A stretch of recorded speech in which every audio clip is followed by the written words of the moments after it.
নমস্কার বন্ধুরা, আমি সুশোভন। আর আপনারা দেখছেন আমার গার্ডেনিং বিষয়ক YouTube channel gardening with Sushovan. বন্ধুরা, এটা দেখুন একটা মাটির টবে বট গাছ, এবং গাছটাকে কিন্তু আমি বনসাই করছি এবং ডালগুলোকে কিন্তু ব্যান্ড করে দিয়েছি।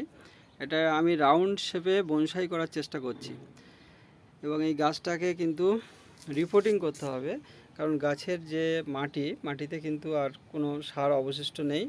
কয়েকদিনের মধ্যে আমি এটাকে রিপোর্টিং করব, এবং দেখুন শিকড়গুলো কিন্তু বেশ ভালোভাবে বেরিয়ে গেছে। এই ডালগুলোকে কিন্তু আমি আরও সুন্দর করে ব্যান্ড করে দেবো, যাতে রাউন্ড শেপটা খুব ভালোভাবে তৈরি হয়। যে কোনো গাছ বনসাই করতে কিন্তু বেশ কয়েক বছর লাগে। সেক্ষেত্রে গাছগুলোকে কিন্তু নির্দিষ্ট শেপে আনার পরে প্রত্যেক বছর একবার করে কিন্তু অবশ্যই রিপোর্টিং করতে হবে, কারণ রিপোর্টিং না করলে অল্প মাটিতে গাছ কিন্তু খাদ্য পাবে না।